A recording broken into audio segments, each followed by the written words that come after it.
We're back. Got a few people asking about the cantilever suspension that I had put on here. Got her moved outside for now. Got problems going on with the state and getting street legal, so she's kind of pushed to the back burner right now, but I really love it and I don't want to lose it.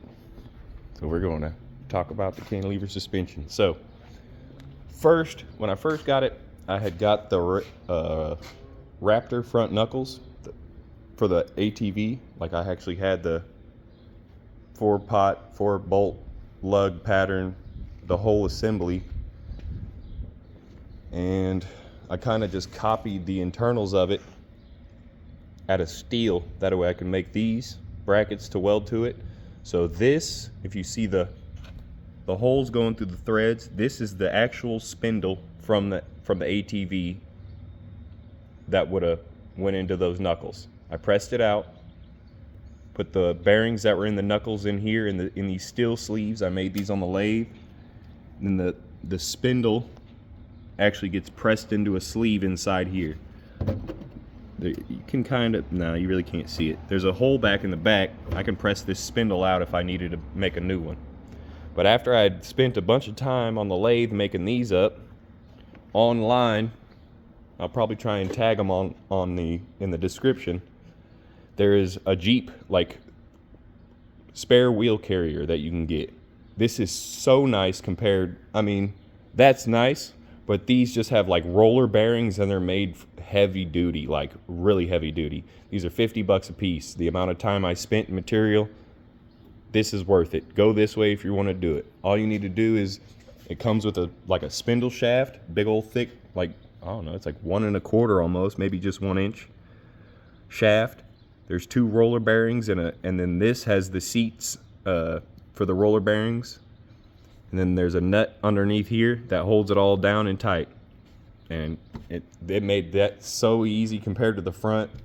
The only difference is you kind of mount through a plate on this one, and this one's more mounted on a pipe.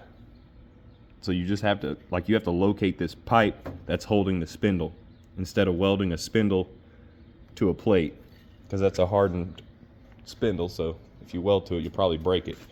This one is like I don't know how to explain it. It's like hardened on the end down here, but it's not down there. You'll see them, like if you order them, you'll get them and you'll know. You'll see like how they're machined. So for like pivot points, it's kind of hard to explain the way they work, but the biggest thing that you're going to want to watch for whenever you make this angle right here is you want to make sure whenever this is like you're fully to the ground, drooped out, or as low as you want to go, you don't want this and this angle to be less than 30 degrees. 30 degrees is honestly kind of pushing it. So once they get to a point, I'll try and set my phone. Not really, I can't.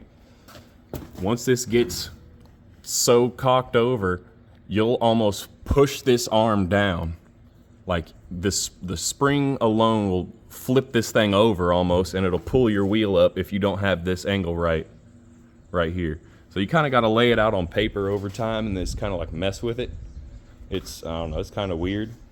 It works though.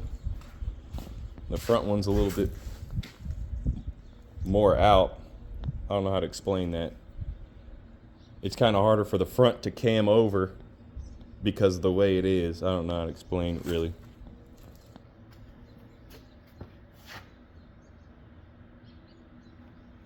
But then you can just add bolt holes to it. The farther you make, so like let's say you want a 1-to-1. If you do 3 inches and 3 inches, it's the same as 1 inch and 1 inch. So the farther you move it out, it's almost beneficial to you to have more play inside, you know what I'm saying? So now if you just had 3 bolt holes here, you could just have the one out there and you got a fair bit of adjustability. You throw 1 more bolt there, you got even more adjustability. You got 6 different rates. With 3 of them, you have 3 different rates. Add 1, you double it. Add another one, you double it again. You'd be at 9, or add 3 each time, I guess. Or nope, because there's combinations. You could be in the middle and the outside, or in the middle and I guess, yeah, there'd be 9. I don't know. I'm really just getting off work, and it was a hot one today, boys. My brain's still kind of cooked up. I do hope you enjoy the video. I'll try and tag those Jeep carriers in the description for you guys. If you guys have any questions or want to know anything, let me know. I'll do my best to get to you. I'm a pretty busy guy. A lot of people always jump in my case. Oh, and then one final thing for the rear end. Everybody's wanting to know if I use the KJ rear spool. I built my cart right as he was getting done with the CAD files and everything and getting them packaged up. But I had the spool with the 2 carrier bearings, the blue carrier bearings. Those broke on me. I don't know if it was just the way I built it or what, but it broke on me completely. So I jumped on the lathe with a piece of steel, and I've just made my own rear end. So it has like ears off the ends, and then it uses these tabs, 4 tabs, and then the bottom tabs to just hold that slug of steel in the center. Bunch of bearings pushed into it. It's pretty much the same thing as KJ's rear spool. I didn't even know how he built his spool when I designed mine, because it was still under wraps. It was still under if they're gonna do it or not. All right, and then before we final send it off, just give you a couple welds. Might as well. Hey, buddy. The aluminum ones are really the best ones on here. That's where I really like welding. But thank you for watching. Subscribe, follow. I don't really do too much YouTube, and I know you guys can tell by looking at the channel, but if you enjoyed it, I enjoy you.